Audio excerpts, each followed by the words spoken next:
الحمد لله الذي خلق من الماء بشرا فجعله نسبا وصهرا وكان ربنا قديرا.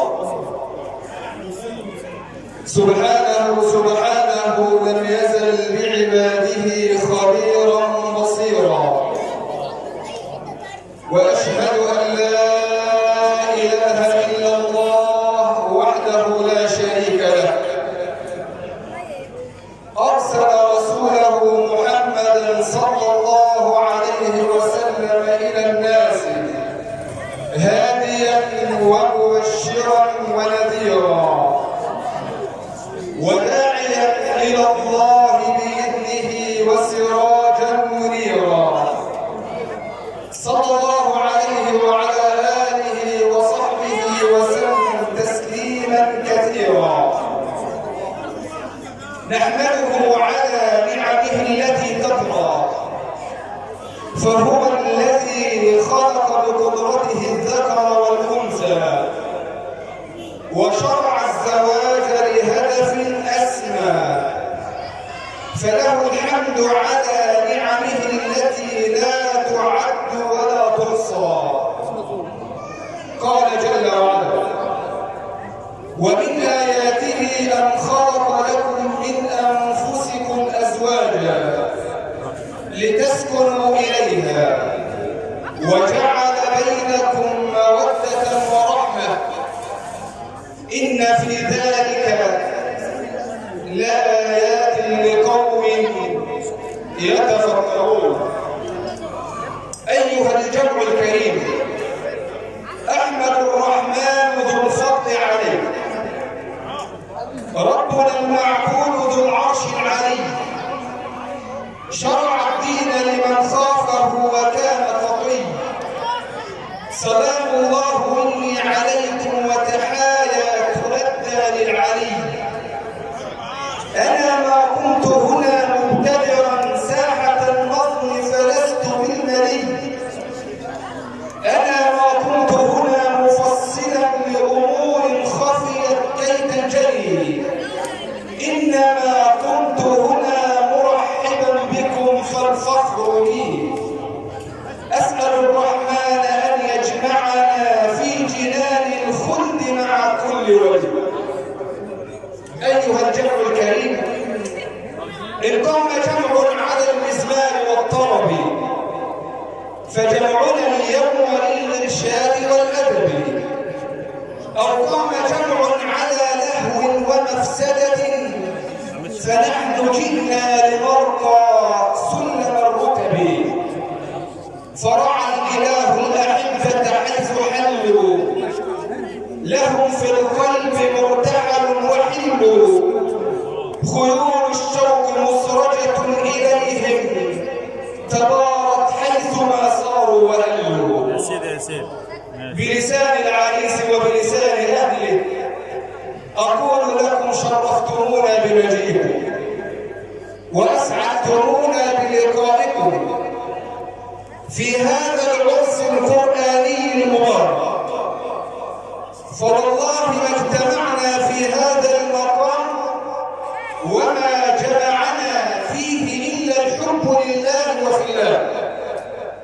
نشهد الله جميعا أنني أحبكم في الله، ولما لا، وقد اجتمعنا حول كوكبة من العلماء الربانيين الأجلاء، هؤلاء الذين كرمهم الله عز وجل في كتابه وقال فيهم القائل: أكرم بقوم أكرموا القرآن وهبوا له الأرواح والأبدان، قوم قد اختار الإله قلوبهم لتصير من عرس الهدى بستانا، زرعت حروف النور بين شفاههم فتضوعت مسكا يفيض بيانا، رفعوا كتاب الله فوق رؤوسهم ليكون نورا في الظلام فكان.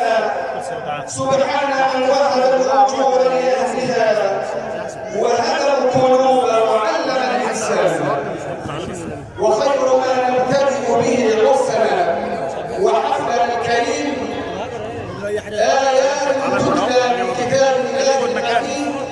يتلوها علينا فضيلة القارئ ضياء الجزائي، فليتفضل مشكورا مأجورا.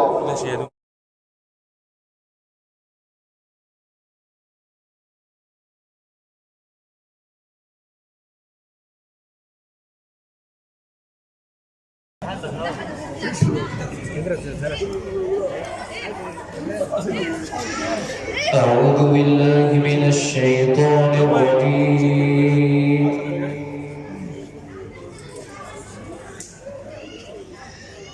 بسم الله الرحمن الرحيم.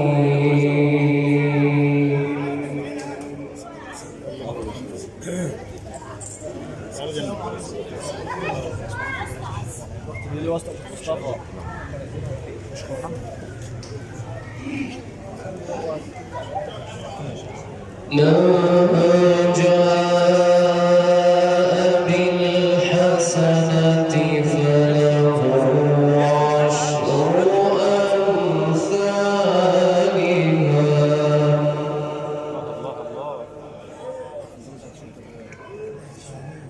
اظبط تجويدك. ومن جاء بالسيئة فلا يجزى إلا مثلها وهم لا يظلمون.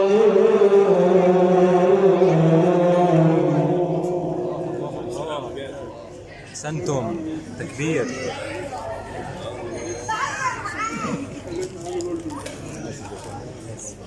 من جاء بالحسنة فله عشر أمثالها.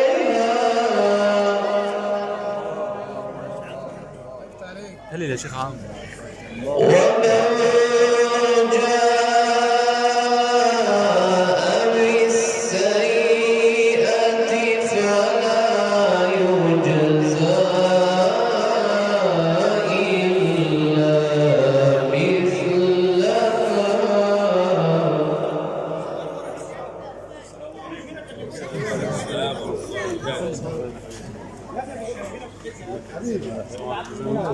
ومن جاء بالسيئة فلا يجزى إلا مثلها وهم لا يظلمون.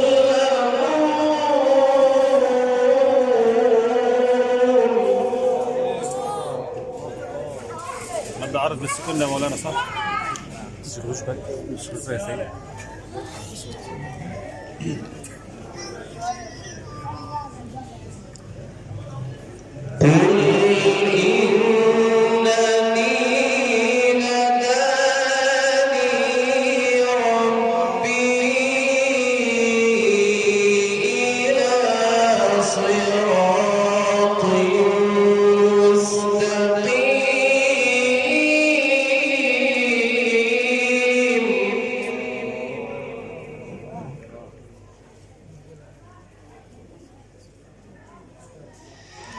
دينا قيما ملة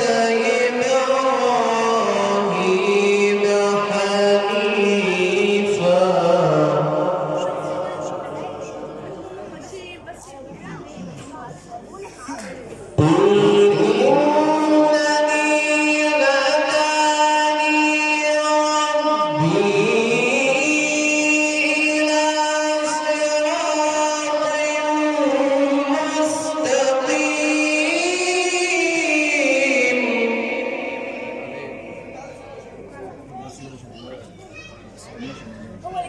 دينا قيما ملة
صوتها طول شوي.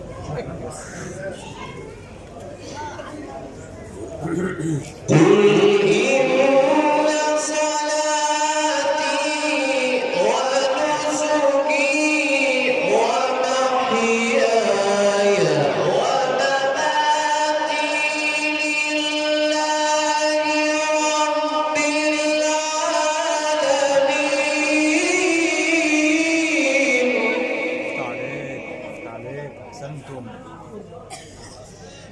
لا شريك له وبذلك أمرت وأنا أول المسلمين. صدق الله العظيم.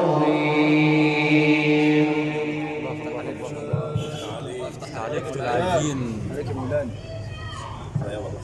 صدق الله العظيم وبلغ رسوله الكريم ونحن على ذلك من الشاهدين، حيث قال وهو أحكم القائلين: لو أنزلنا هذا القرآن على جبل لرأيته خاشعا متصدعا من خشية الله. وتلك الأمثال نضربها للناس لعلهم يتفكرون. سبحانه جعل الزواج آية ربانية وسنة محمدية،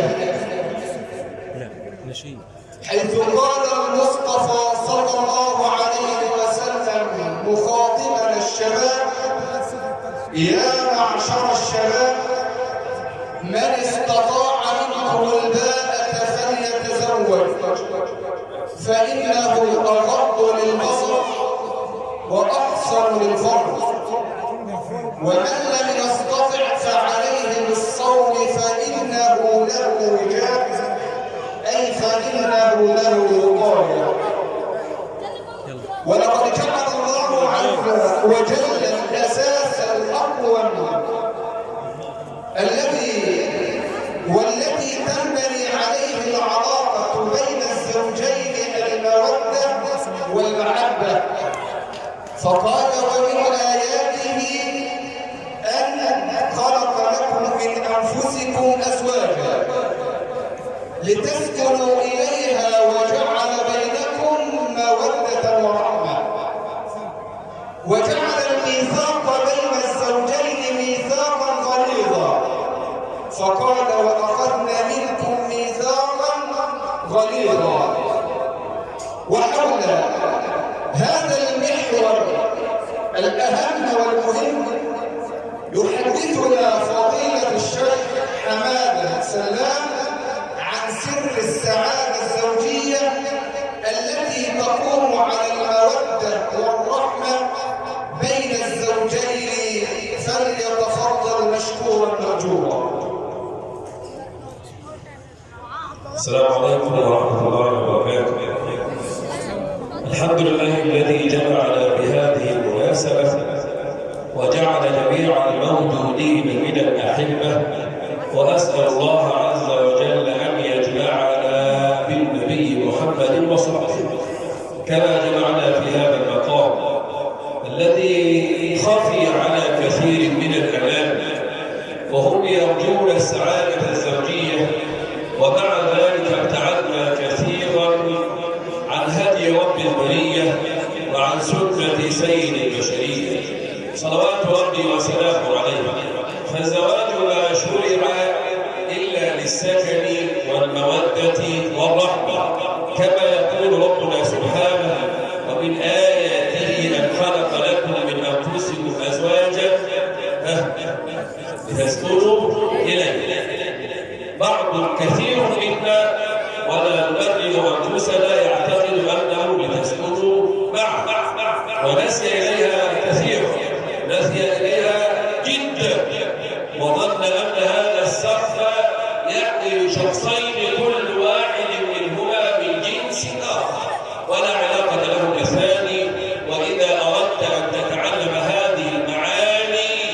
فعليك بالنبي العدنان صلوات ربي وسلامه عليه لتسكنوا إليه وجعل بينكم مودة ورحمة. ثلاثة أركان لهذا البنيان لمن أراد أن يحيا ويسعد في الدنيا وفي الآخرة: السكن والمودة والرحمة. وأسباب السعادة الزوجية كثيرة وأحصوها بالمدى القيم بقيود لا يعلمها إلا الله سبحانه وتعالى.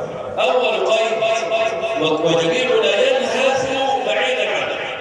أول قيد أول سبب من أسباب السعادة هو الإيمان بربنا سبحانه وتعالى، لأنه قال لمعشر الرجال قبل معشر النساء والأطفال: من كان ومن يؤمن بالله يهدي قلبه. يعني عاوز يتزوج مش عارف العقل بطيخ، الله اعلم العقل ولا فاهمين بالرشيد، الله اعلم. صح؟ طيب مين يعرف نحو هذا الموضوع؟ الله سبحانه وتعالى. من يعلم عاقبه الامور؟ الله سبحانه وتعالى. فاذا اردت ان تسعد فعليك بهدي النبي محمد وان تلجا الى واحد احد سبحانه وتعالى يؤمن بالله يهدي قلبه. الذين امنوا ولم يلبسوا ايمانهم بظلم اولئك لهم الامن، يسعد ويامن.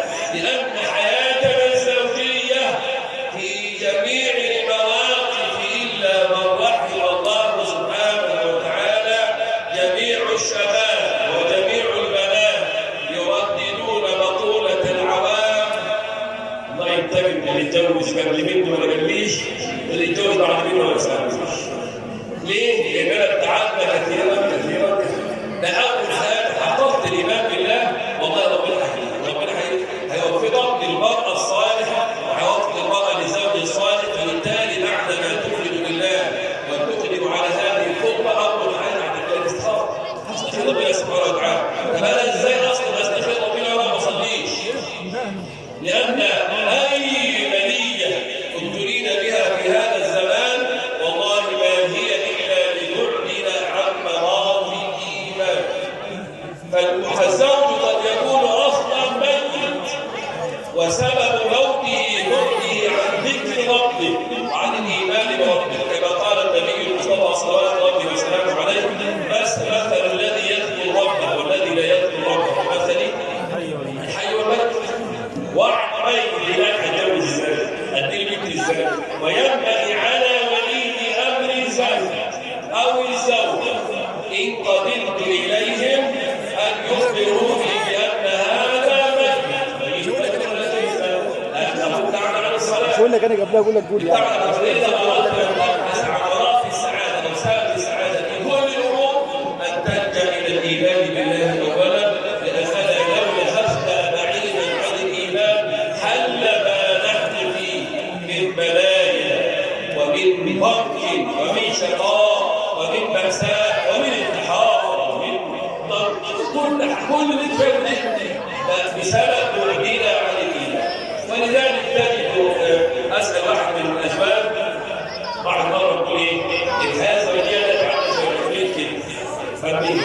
اوله كل شيء مدام خير والايه؟ البنات جار خلاص. واحد زعلان شايف البنات وشايف الضرب يقول يا ابن خلاص انا تحت اليمين جار، ده انا تحت اليمين جار، بدأ من تحت عشان محمد المفروض يبدا من فوق. لا للاسف احنا بنبدا من تحت جدا. ولذلك سيدنا النبي يا جماعه اراد ان يرتقي بنا الى اعلام السماء، ان نسمو في اخلاقنا، ان نسمو في علاقاتنا، لان النبي له في كل امر هدي ودل وسمت، كما قال ربنا وهو تلا علينا الشيخ: ان صلاتي ونسكي ومحياي ومماتي لله رب العالمين. رجال الكرام ما شاء الله. يعني انا بعتم طيب من اسباب الايمان برضه او من مظاهر الايمان ازاي انا اول خطوه من حياتي وداخل اتجوز بتبع حد علي يونس ولا بتبع حد عبد الحميد دال، وبص الاقي بقى حد عبد الحميد دال ولا حد علي يونس، فجاه عدى 70 سنه وراجع عدى 80 سنه وقاعد في مصنع ودبكه وهزع وخط. يا راجل تسمع، يا راجل اسمع، حاول اهدي. لا، هذا لا يليق بالرجال قبل ان لا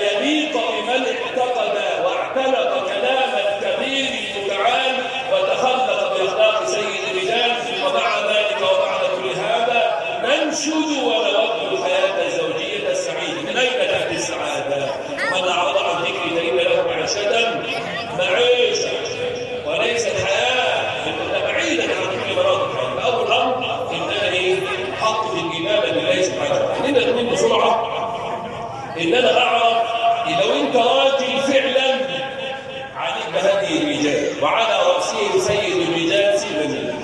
لو انت عاوز تسعد فعلا عليك بهدي النبي محمد صلوات ربي وسلامه عليه، لانه كان زوجا وكان اخا وكان ولدا وكان شابا وكان جدا وكان متزوجا وكان مطلقا، يعني في كل حاجه سيدنا النبي ربنا جعل اسوه. لقد كان لكم في رسول الله اسوه حسنه لمن كان يرجو الله يوم الاخر. عاوز تضحك مع زوجتك سيدنا تضحك، عاوز تعمل كده سيدنا كده بصلوات ربي وسلامه عليه. فالنبي كان له في كل هدي او كل امر هدي ودم وسمت، فينبغي على مشايخنا وعلمائنا الاجلاء الذين يعتنقون ويعتنون المنابر ان يبلغوا الناس بهذه الامور التي كان عليها حبيب الرسول صلوات ربي وسلامه عليه. لان الاولاد الذين يتخرجون من المدرسه النبويه دائما غايتهم عاليه خفاقه، لانهم سموا واتبعوا وعلوا لما تخلقوا ورأوا آباء وأمهات تخلقوا وتربوا على هدي النبي المصطفى صلوات الله وسلامه عليه. ولذلك يروى ان الامام الشاطبي رحمه الله كان عنده بنت جالها الوزير والسفير واللواء والرئيس، رفض. ليه؟ انا بدور على حاجه معينه، انا ليه هدف اللي قدامي ليه؟ انا مش عاوز واحد بعد اسبوع يقول لي ما اعرفش ايه، واحد بعد اسبوعين يقول لي كنت بنت فلان وبنت علان وبنت التالتة ما تعرفش. طيب الشاطبي ما زوجهاش من الامام ابي شجاع، وهذا من السلسله التي روت الينا القران عن سيدنا النبي المصطفى صلوات ربي وسلامه. تخيل الراجل يقرئ جزء بنته تلميذ تحت بنته ما شاء الله. تلميذ ايه؟ لا بالسفاهه ولا التفاهه، ولكن في نقل القران عن النبي العدنان صلوات ربي وسلامه عليه. لم يزوجها الا لهذا الامام، ولما سئل عن ذلك قال هي تحفظ القران وهو يحفظ القران، واردت ان يخرج من بينهما قران. مش يخرج منهم بلاء وفرح. نسال الله عز وجل ان يهدينا لمن يحبه. فاول امر ان انا احط الايمان بالله، يبقى اثنين ان انا استخدم سيدنا النبي صلى الله عليه وسلم. تخيل بقى الحياه الزوجيه لو هي على القران وعلى السنه هتلاقيها هاديه، هتلاقيها مستقره، هتلاقيها امنه. واوصي جميعنا بوصيه غاليه الا نقدر الامور اكثر من حجمها. ما تعملش زي الزوج لله تعالى زوجها لو مصيبه الظبط هقولها ما يعرفش يقول عصبيه الناموس صعب سنات ليه الابان في الامر ده. واحد تاني شيخ مفتي جاء الراجل بسرعه عربيه ما شاء الله سريع، مش مستوعب كده لحظه سلوك جيش محمد استفتيه وش محمد اعمل ايه؟ بس ايش باعت كده ومضيع. قال له يا ابني انت لازم تروح طلع تشيش وتروح الحرم 7 ايام. ليه؟ فالحين مش مصطفى راح الحرم لقى الحرم اللي يلعب فكر الناس كلها جت هنا فكروا بقى القرار على سبيل الله الشيخ محمود بدر يعني لا تعملوه انا بقى مش خالص. ليه؟ ده تفيل ولا ايه؟ ده تفيل ولا ايه؟ ايه نظام ايه؟ عايزين بالغ الحرام. هذا برضه في الحياه الزوجيه يا جماعه ما وظفش الدنيا عن الحق المعين، لا عدي. والعاقل هو من يتغافل ولم يعش مغفلا. يتعلق غفل لكن اتغافل. لقيت المايه هي معلش، لقيتها هي معلش، لقيت السرير في الفاتحه معلش، عدي وفوقي عشان سبحان الله. بل ممكن لي كمان ان انا اعتبرها مزيه، اعتبرها مزيه. ولذلك ربنا رب البريه سبحانه وتعالى احيانا لما يمتن على البشريه ويتوب عليهم سبحانه وتعالى يحول سيئاتهم حسنات. سبحان الله يحول السيئات حسنات. يعني انا عملت حسنه عملت استغفر عنها عديه عدي لكن مش على حساب الكرامه، لكن مش على حساب الرجوله. لان كثيرا من الرجال هو الذي يعلن تنازله عن رجولته. ليه؟ لانه ربنا سبحانه وتعالى جعل القوامه في امرين، في عقلك وحكمتك وبما اودع الله في قلبك وبما انفقت من مالك. الرجال يقومون على النساء بما فضل الله بعضهم على بعض. ربنا بالله عليك يفضلك على ايه؟ بقوه لحكمتك ولذلك يعني ربنا اسمه فيك انت مش لاهي مش عمال على بطال بس عندي اختبار عندي اختبار عندي اختبار انا لسه بقول لك خلاص على الفجر عندي ولا مش بقول لك اصلا على مره وفكر كم 10 ويجي لابويا الشيخ الثاني والشيخ الثالث الرابع يقول له انا عايز مساكين مش فاهم يطلع فلوس مش فاهم عايز واحد زي ما بيقول ده الشيخ افتاه ان يطلع 6000 جنيه عن النظام المره الثانيه 6000 جنيه هم يمين ولا مش يمين اصلا عصام من واقع من واقع واحد يستاهل يعني الباقي على الرسالة أن بدأ بحياتي أن بدأ بنفوس إلى هذه الشبهات ويبدأ الواجب برضه مش هحبل الزوجة والراجل ما يبعثوش مكاين إلى بعض وما يسمى حسب الأصول هي البلد وأنت رجل وهي الواجبات ولذلك يقول لك مرة يقول لك إيه الواجب عاوز يعزم أبوه وأخواته فبقول لزوجته أبوه وأخواته جايين مرة يجي يا سيدي عاوزين نعمل حاجة عاوزين نعمل كذا وكذا وكذا ونظبط لهم بقيتوا بقى خلاص لكن موجود حاضر موجود خلاص طب ما كنت محرج عليكم الحاضر الموجود يعني ممكن يقولوا حاجة الحاضر الموجود عشان حاضر على السفر ويقولوا على طيب صحيح ما بقى حد يقول لله راح الشغل أنا حماس أنا نسيت أنت مع صغير رابع ماشي مش محمد طيب فوجئت المعاملة خلاص بلد تصعد في فكرت حتى سيدنا أبوه لا مش واضح تصعد إيه حصل أبوه ليه كان مهرب تقريبا محاضر الموجود يبقى إذا لأهل المسلمين بنعمل مجال لا يجوا يجوا وينبغي علينا كذلك إذا أردنا أن نسعى في حياتنا ينبغي على ولي أمر الزوج وولي أمر الزوج ألا يتدخلا في الحياة الزوجية سيبهم يعيشوا سيبهم يتربوا جديد أنت ما عرفتش ربك هي حقيقية بابا ما عرفش ربه هو حقيقي والزمن هيربي الاثنين سيبهم حد بالله عليك سيبهم انت يوم ما تطبطب على ولدك والله خرجت ليه ويوم ما تطبطب على بنتك والله خرجت ليه على عدد مش عارف تجيبه مين يا اخي انت حد ما جاي لك ليه ولا عارف كده وطلبت بنتك ووكلت اللي هي بنت رجل يقف معي في ازمات ويحافظ على بيتي في هذه الاوقات فتجي بقى تقول لي لا ده كان برضه زوج ينبغي ان يعرف هذه المراه كرامتها ويعرف لها قدرها لاننا لو فعلنا ذلك ايها الساده سعدنا في حياتنا سعدنا في دنيانا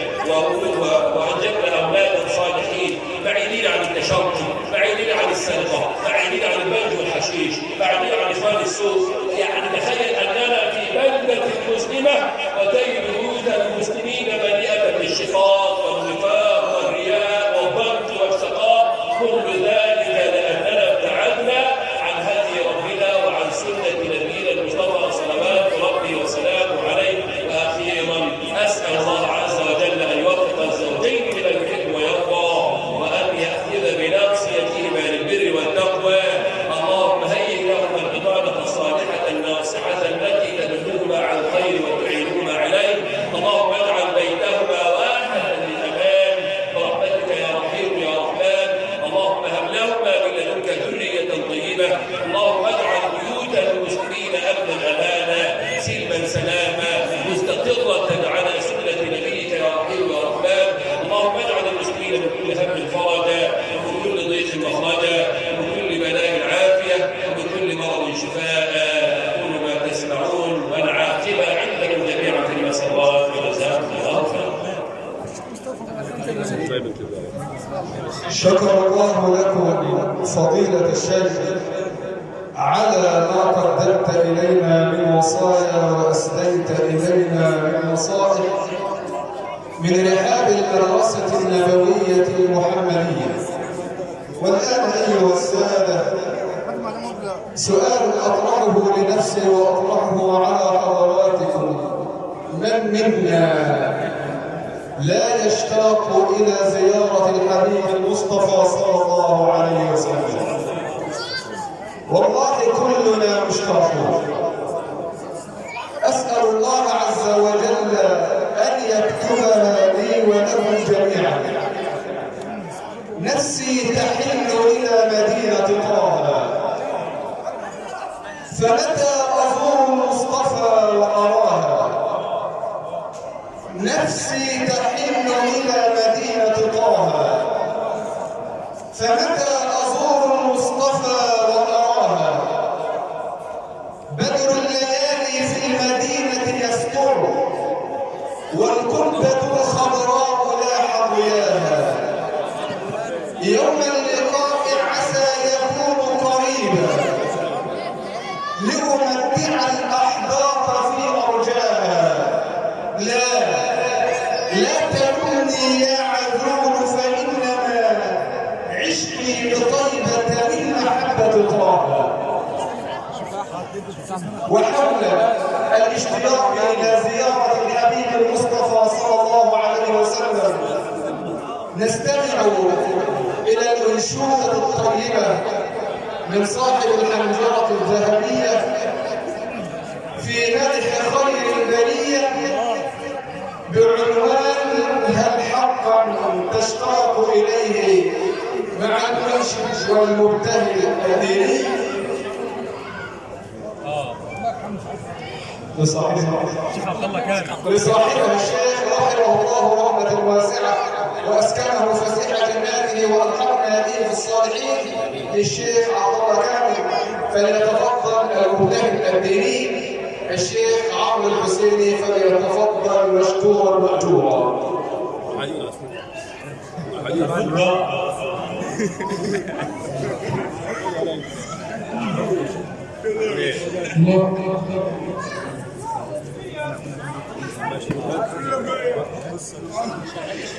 هل حقا تشتاق إليه ترجو أن تسقى بإليه أرض أنفق لي وكلها هل صليت اليوم عليه هل حقا تشتاق إليه ترجو أن تسقى بإليه أرض أنفق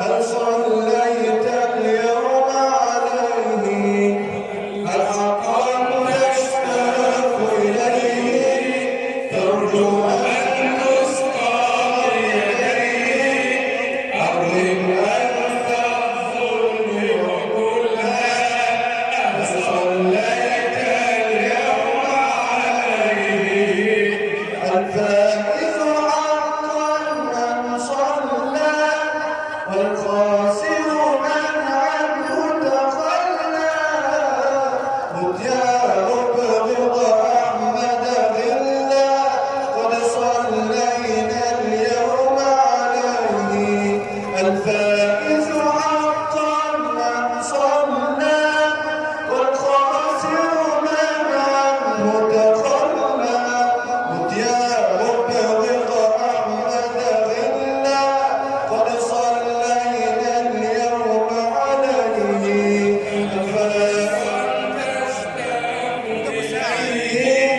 ترجو أن تسقى إليه أرض أنفق الظلم وكلها صليت اليوم عليه نشرا نصرا لمكانته ضربا لمحارب سنته نشرا نصرا لمكانته ضيقا لمحارب سنته رب ارحمنا بشفاعته قولوا صلى الله عليه هل حقا تشتاق إليه ترجو أن تسقى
الحق تشتاق إليه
والخاسر من عنه تخلى متيار برضا أحمد إلا قد صلينا اليوم عليه الحق تشتاق إليه ترجو أن تسقى يديه فخذ أنت الكل وكلها هل صليت اليوم عليه الفائز حقا من صلى والخاسر من عنه تخلى متيار برضا أحمد إلا قد صلينا اليوم عليه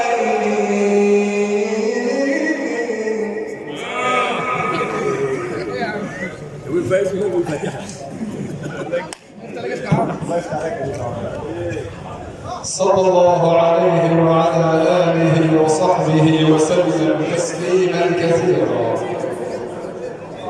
نعم، هو الذي رفع السماء بالعام ونسق الأرض على ماء جرى كلنا مشتاقون إليه. نعود مرة ثانية لكي نستمع إلى الحنجرة الذهبية من المنشد والمبتهل الديني الشيخ فتح الله النعماني في وصف المصطفى صلى الله عليه وسلم في قصيدة عنوانها هل تبدى القمر فليتفضل مشكورا. القمر كان الشيخ احمد عادل النهارده.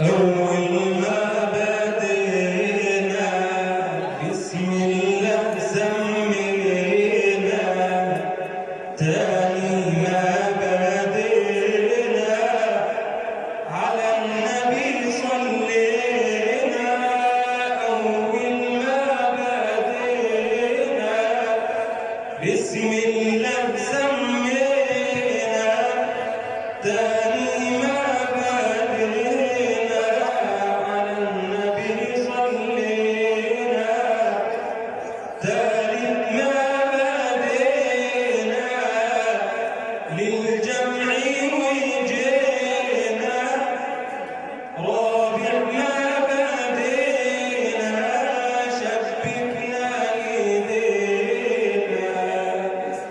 خامس ما بدينا للعريس داعينا خامس ما بدينا للعريس داعينا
وحول هذا الموضوع وحول هذه القضية يحدثنا فضيلة الشيخ شريف ربيع فليتفضل مشكورا مأجورا.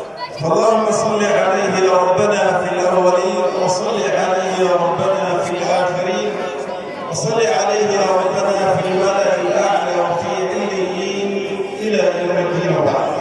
إخوة الإيمان والإسلام، حياكم الله وطبتم وطاب مشاكم وتبوأتم من الجنة منزلا.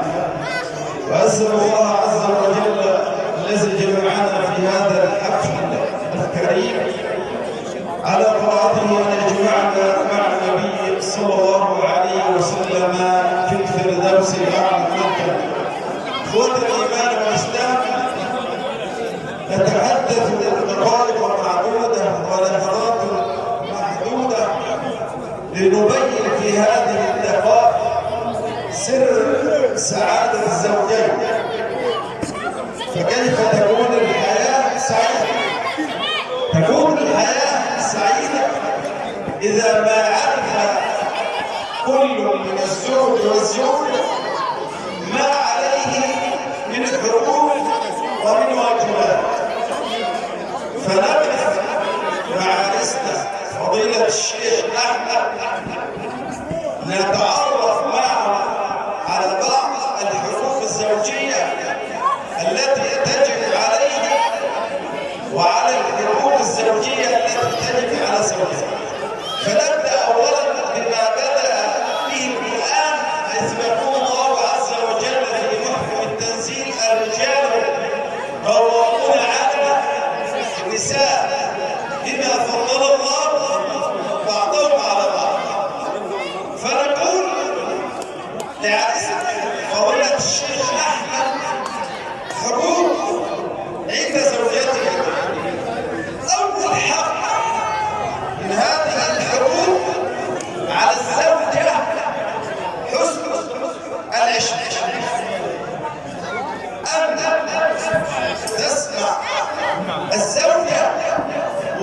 تطيع الزوج في كل ما أمرها به، إلا في حالة واحدة: لا يجوز للزوجة أن تطيع الزوج إلا في حالة الشرك ومعصية الله عز وجل.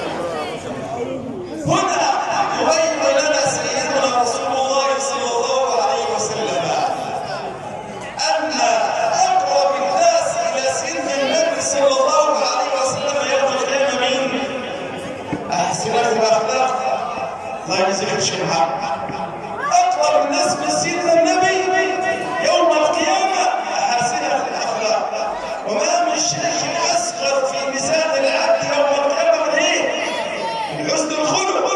وحسن الخلق كان عند سيدنا النبي صلى الله عليه وسلم، حيث قال الله عز وجل له: يا محمد وإنك لعلى خلق عظيم صلى الله عليه وسلم. وسيدنا رسول الله صلى الله عليه وسلم بين لنا في حديث كريم حيث قال فيه صلى الله عليه وسلم: إذا صلت المرأة خمسها. وتصلي على سيدنا النبي: إذا صلت المرأة خمسها وصامت شهرها وحفظت فرجها وأطاعت زوجها، إيه اللي هيحصل يا سيدي؟ قيل لها: تدخل الجنة منين؟ من أي باب؟ هتخش الجنة من أي باب؟ إذا سمعت من باب الزوج. يعني الشرع ما تقولش زوجته، ما تخرجوش من البيت أو ما تخرجش عند أهل الأب ما تقولوش لا يمين على يمين ولا طلاق على طلاق الله حرام. لا، يبقى هي يجب عليها تقول إيه؟ سمعا وطاعة. سيدنا رسول الله صلى الله عليه وسلم يقول: لو أمر أحد أن يسجد لأحد غير الله فأمر فيه أمر الزوجة أن تسجد لمين؟ لزوجها. إذا يجب على الزوجة أن تطيع الزوج، في كل ما أمر، إلا في حالة المعصية أو حسن الخلق السمع والطاعة. طب لو أنت رجعت ورا شوية كده لحديث سيدنا النبي محمد صلى الله عليه وسلم، قال النبي صلى الله عليه وسلم: الدنيا متاع وخير متاعها الزوجة الصالحة. وقال صلى الله عليه وسلم: عند بصار الزوجة الصالحة تفتح المرأة لأربع: لجمالها ولحسبها ولدينها، فاسمه ذات الدين تركت يداه. يبقى ينبغي على الزوجة أن تطيع الزوج. وهنا نقف لنقول بأن الزوجة كما أن للزوج على الزوجة حقوق، كذلك الزوجة لها حق عند الزوج. برضه حسن الخلق عند فضيلة الشيخ الشيخ أحمد كان في الزواج كان بسم الله ما شاء الله. برضه عاوزينك بعد الجواز يا شيخ أحمد تتنك على نهج القرآن، تتنك على المنبر، تتنك ثابت، ما تخش الشيخ بنت معاه بشكل سيد السيد زي ما بقولوا. لا، احنا عاوزينك زي سيدنا النبي محمد صلى الله عليه وسلم. طب سيدنا النبي كان شكله ايه؟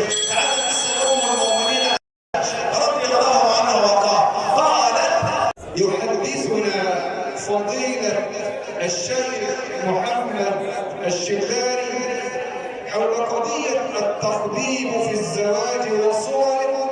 يحدثنا فليتفضل مشكورا مأجورا. انا معايا يعني ايه؟ ما تعلمش نفسك، يعني جاي فرح عشان ايه؟ عشان نسمع ذكر الله، نسمع القرآن والصلاة على رسول الله، ويختلف هذا الفرح عن جميع الأفراح. الأفراح هي التي يقيمها المسلم بطاعة الله، وأما ما يبدأ الإنسان حياته بمعصية الله فليس فرح، إنما هو بعدا عن الله وعن رسوله صلى الله عليه وسلم.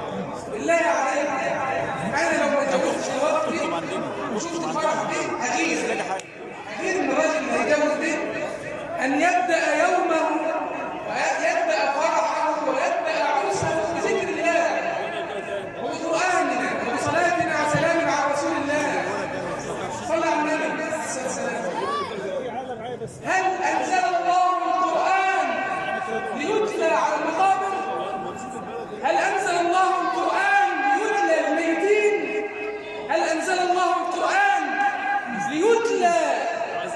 المحتضرين إن الله عز وجل أنزل القرآن للحياة، أنزل القرآن لنعمل به ونتدبره ونتداوى به ونستشفي به.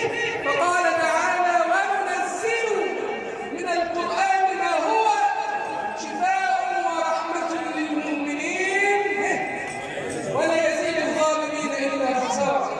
أين نحن من القرآن؟ عندما يموت لنا ميت شغل يد القرآن، عندما يكون عندنا فرح شغل يد الشيطان. لا إله إلا الله. لما تخلوا القرآن في أفراحنا كما هو في أحزاننا، نسعد بالقرآن. كيف لا يكون القرآن سعيد يسعد القلوب؟ نسأل الله عز وجل يجعلنا وإياكم من الذين يسعدون بكلام الله. حتى موضوع اليوم الذي أردت أن أتكلم به صورة منتشرة بين كثير من الناس، وخصوصا في هذا الزمن الذي يعلم به الله، زمن الإنترنت والفيسبوك ووسائل الفساد الاجتماعي والتقاطع الاجتماعي. ليست وسائل تواصل، ولكن وسائل تقاطع على الفيسبوك وعلى الإنترنت. وكثير من الناس يفشي سر بيته، الزوجة تشكو زوجها لصاحبتها، بقول لها: زوجي منه لله لم يعمل، لا يقولش كلمة حلوة، وده تقول لها ايه؟ زوجي ده مش عارف. سبحان الله. وكذلك الرجل الذي يفشي سر زوجته لأصحابه، ثم يتقمص هذا الصاحب دور الناصح، دور الأمين، وهو شيطان لعين، كما قال الله تعالى عن إبليس: وقاسمهما إني لكما لمن الناصح. شوف كم تأكيد يسمعون. إني اسمع القسم كمان، قسم إني لكما لمن الناصح.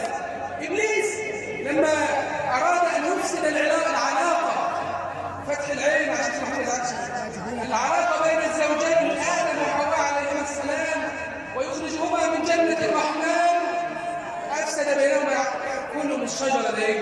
هذا ربنا نهاك، هذا ربنا ما نهاكوش عن هذه الشجرة إلا أن تكون ملكين أو تكون من الخالدين. وقاسمهما إني لكما لمن الناصحين فدلاهما بغرور أفسد بينهما. فذلك برضه هذه الصورة منتشرة في حياتنا. والله واحدة ممكن يكون اللي يفسد بين الزوجين أقرب الناس إليهم، ممكن واحدة اللي تفسد عليها أمها، وممكن واحد اللي يفسد عليه أخوه أو أبوه. أنت يا بنت زوجتك قال كده، يقول: بصي ده زوج ليش اعملي فيه كذا، خد الفلوس وعينيها. يقول لك كلمة يقول له اثنين، يقول لك يقول له لا، يقول لك اعملي يقول له مش عامله، ولو عمل لك حاجة تعالى هذه دمك وعيالك وتعالى.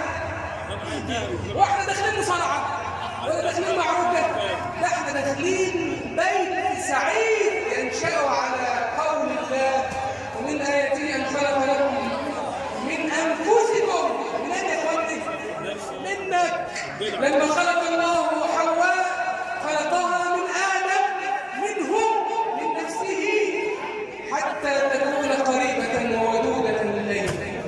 من نفسه، من أنفسكم أزواجا لتسكنوا إليها وجعل بينكم مودة ورحمة. فإذا كانت العلاقة بين الزوجين مبنية على المودة والرحمة، لا يستطيع أحد أن يفسد بينهم. لما يحصل مشكلة بين الزوجين لا تنشر المشكلة، خطابي لجميع الحاضرين، كل واحد فينا إما أن يكون زوجا وإما أن يكون إن شاء الله يفكر أن يكون زوجا في المستقبل. فإياك أن تسمع لكلام المفسدين. قال النبي المصطفى الأمين صلى الله عليه وسلم: ليس منا من خبب امرأة على زوجها. هو ده التحبيب. نتكلم عنه. التحبيب يعني ايه؟ الإفساد. وقال سيدنا فيما روي عن إياس بن معاوية قال: لست بالخب ولا الخب يخدعني. الخب اللي هو المفسد. الخب اللي هو ايه؟ المفسد اللي بيفسد بين الناس، لا يدخل الجنة قتال واحد والعياذ بالله يخش على الفيسبوك او على الانترنت او واحده ويتكلم بقى على وسائل التواصل الاجتماعي، انت جزء مزهري منه لله، ما بتقدرش في حياتك كده. حسبي الله ونعم الوكيل فيه، لو انا كنت جوزي ما كنتش عملت كده، بس والله. طب بس مش عارف ايه، والعكس واحده برضه بتتكلم مع واحده فساد ما بعده فساد.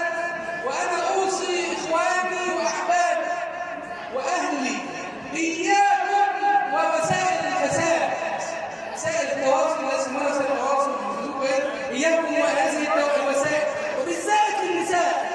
لا يليق بالنساء ان تستعمل هذه الوسائل اللي هي وسائل التواصل الاجتماعي الا في اضيق الحدود والضروره. فكم عانينا وعانى الناس منها، كم عانينا من واحده تدخل على الانترنت وياخدوا صورتها ولا ياخدوا مش عارف ايه ويفسدوا علاقتها باهلها وزوجها، فساد بعد الفساد. وحسن شويه اياك تخلي بنتك معاها تليفون تتكلم فيه ووسائل الفيسبوك وكلام من ده، اياك احذر من هذه الخطوات فانها خطوات الشيطان، والله فساد بعد الفساد. فليحذر المسلمون من الفتن، وخصوصا هذه الفتنه التي هي اسعاد للشيطان. احنا عارفين الحديث اللي الشيطان يبعث سراياه، انت عملت ايه؟ يقول له انا خليت فلان لا يصلي، يقول له ما فعلت شيئا، يوشك ان يصلي. انت عملت ايه؟ يقول له انا ايه؟ انا عق والدي، يقول له يوشك ان يبرهم. انت عملت ايه؟ لقد ما زلت به حتى اوقعت بينه وبين امراته، فيقول نعم انت نعم انت، ويرفعه ويلتزم ويعتقد ان الفساد بين الزوجين فساد للاسره وتدمير للاطفال. اسال الله الكريم المتعال ان يسعد قلوبكم ويسعد قلوب المسلمين جميعا. ولا ننسى في سر فرحتنا اخواننا في فلسطين، ندعو لهم ان ينصرهم الله وان يقويهم الله وان يعينهم الله على اليهود المعتدين. اللهم اني نسالك باسمائك الحسنى وصفاتك العليا ان تنصر المسلمين في فلسطين. اللهم ايدهم بمدد من عندك يا نعم المولى ونعم النصير. واسعد قلب هذا الزوج الشيخ احمد سيد بلال، واسعد قلب زوجته، وبارك لهما وبارك عليهما واجمع بينهما في الخير. صلى الله وسلم وبارك على سيدنا محمد وعلى اله واصحابه اجمعين. والآن في قيام المسابقة التي يعقدها لنا الشيخ مصطفى اليوم، فليتفضل مشكورا.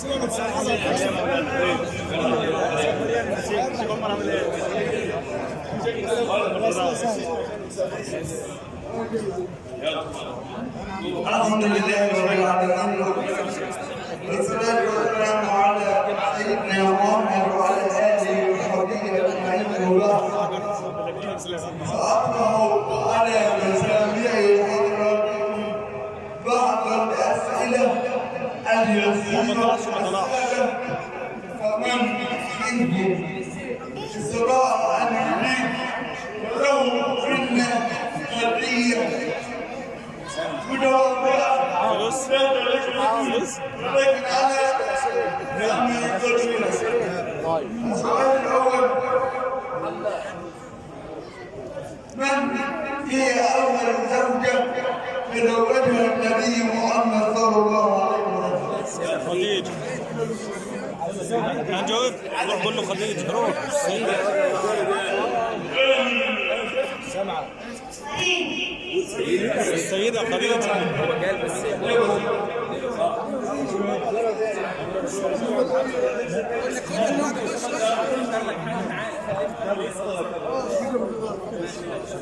السؤال الثاني: كم كان عمر النبي صلى الله عليه وسلم عندما تزوج خديجة؟ السؤال الثاني: كم كان عمر النبي صلى الله عليه وسلم عندما تزوج خديجة؟ عبد الله خش احمد عبد الله ايه يقول سنه في ايه؟ الغشيشه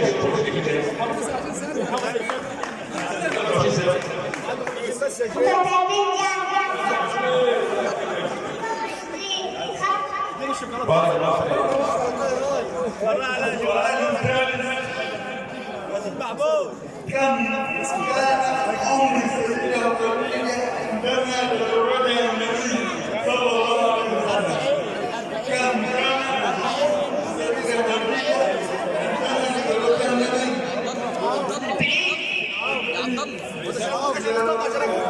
ده مغششه اللي بغششه الاجابه على فكره هو عشان اخوك. هنا اخويا يا عم من هي آخر زوجة من زوجات النبي توفت بعد وفاة النبي؟ من هي آخر زوجة من زوجات النبي توفت؟ سيدة عائشة. اخر زوجة توفت حضرت وفاة الجنة مصفين وحضرت خلافت عليه خد تعالى الرسالة نطلع. سيدة عائشة المسلمة آخر زوجة.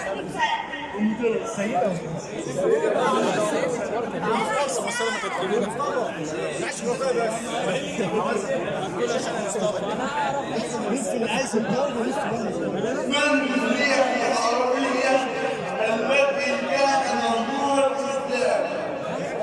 من هي العربية التي كان ممنوع الإسلام؟ مهروها الاسلام زويرية بنت الحارث. زويرية بنت الحارث. من هي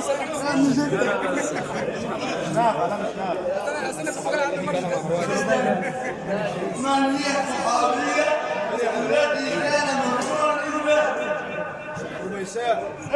رميساء انت مين يا شيخ؟ يا عم عايز نركز يا جدعان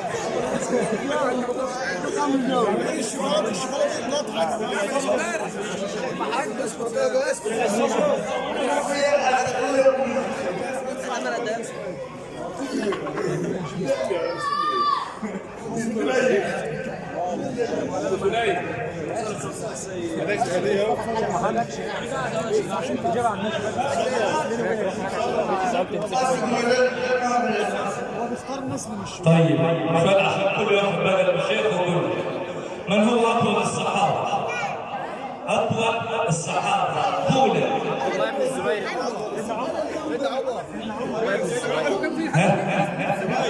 عبد الله اطول الصحابه اطول الصحابه طولا. عبد الله بن الزبير. عبد الله بن الزبير. عبد الله بن الزبير بن العوام. كان اسمه قيس بن سعد. دخل على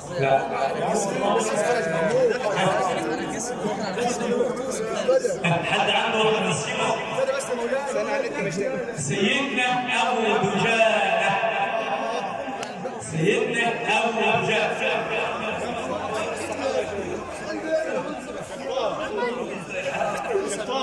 اكثر الصحابه طولا سيدنا عبد الله بن مسعود.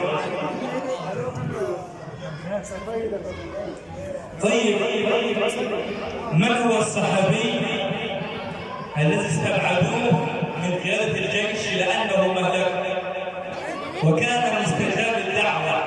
قيل مهلك يعني كان مش أي حاجة، مهلك يعني مش أي حاجة، ونجى أخاه.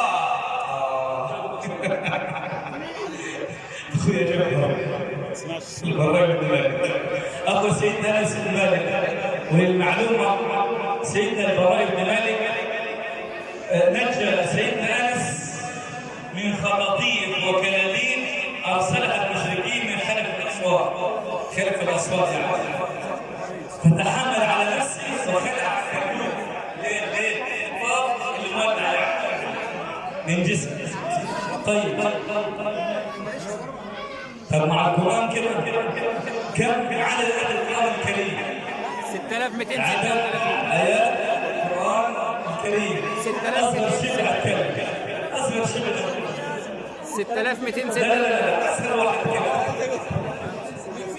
6236. جميل. في آيات كثيرة يا شيخ.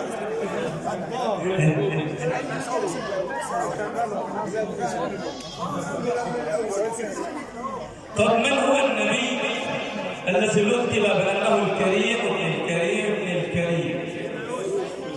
تقول اسم الكريم. إسحاق. صلى الله عليه وسلم.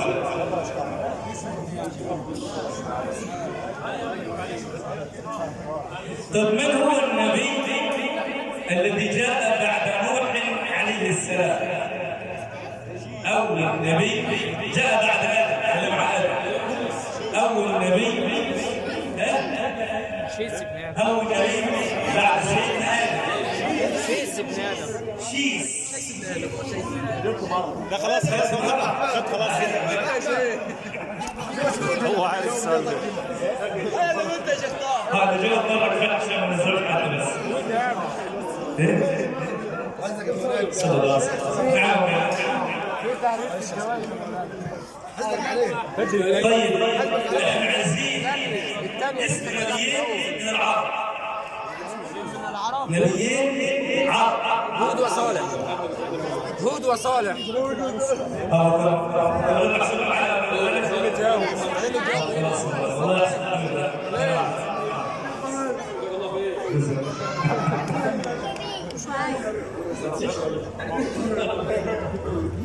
طيب احنا عايزين حد يذكر لنا بعض اوصاف سيدنا ابو بكر الصديق.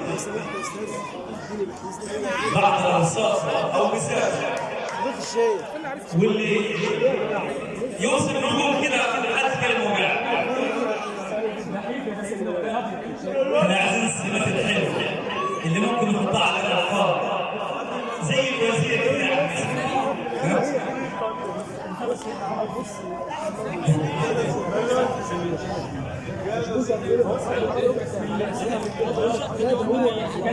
أنا بتكلم عن السمات الخلقية الخلقية أخلاقية أو اللي حضرنا زي مثلا كده من ضمن الصفات الوزير الخلقي المؤتمن. ماشي. سيدنا الشيخ تهلا تهلا.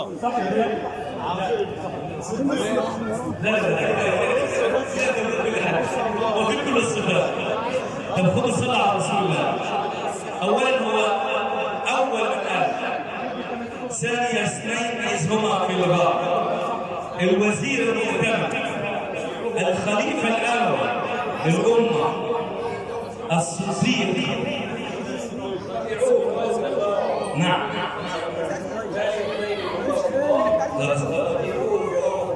صلى الله عليه وسلم.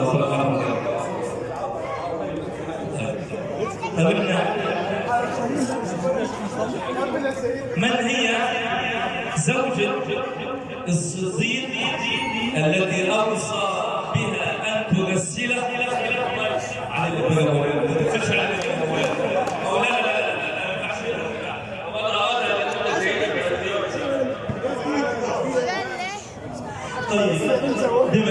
بما ان امرأة في امرأة كانت من أجمل نساء قريش. كل من تزوجها مات شهيدا. غير أسماء بنت عميس عشان الشيخ حافظ الصلاة. غير أسماء بنت عميس. حد من الأسماء إيه؟ وحكيت من الاسم بس. هقول لكم أول واحد تزوجها بس. سيدنا عبد الله بن عمر بن الخطاب. من الزوجة التي لا تزوجها رجل إلا مات شهيدا. حتى قيل من أراد أن يموت شهيدا تزوجه. غير أسماء بنت عميس. في بعدين بيربطونا الله فيه. حد يقول جاوب ستنا عندنا عادك ستنا عندنا إطلاق ستنا عندنا عبد الله بن عمر. طيب إذا ما هي أفضل صفة لو احنا عايزين الزوجين دول عايشين كويسين، الزوج بالذات ايه افضل صفه؟ غير الصدق. حفظ الأسرار. والله حلو كلام حلو. انت عارفها؟ حفظ الأسرار. المودة الرحمة. الله يجزيك يا رب حلوه تمشي معانا قرآن. المودة حفظ الأسرار. المودة الرحمة في صفة أفضل من اللي ربنا حطها. إن الله يحب الرفق في كل شيء. وكان صلى الله عليه وسلم لين هين سهل صلى الله عليه وسلم يحب الرفق في كل شيء. قال عليكم بالرفق فإن الرفق ما وضع في شيء إلا سهل وما تسعى في شيء إلا شاء. أفضل صفة صفة الرفق. الصفة اللي تخلي الروح تعدي صفة التراضي اللي قال التراضي المظبوط. العزم والعدل العزم لا نقول التراضي بس العدل بس ليه يا عم؟ طيب احنا عايزين سهل كده والاشباه. كم عدد اجزاء القرآن الكريم؟ لا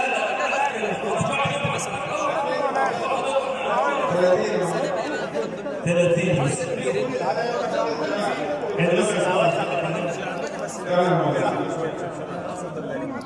شكر الله لكم. أسعدكم جميعا لنختم هذه الليلة المباركة بالقرآن مع فضيلة الشيخ محمود طلعت، فليتفضل مشكورا مأجورا.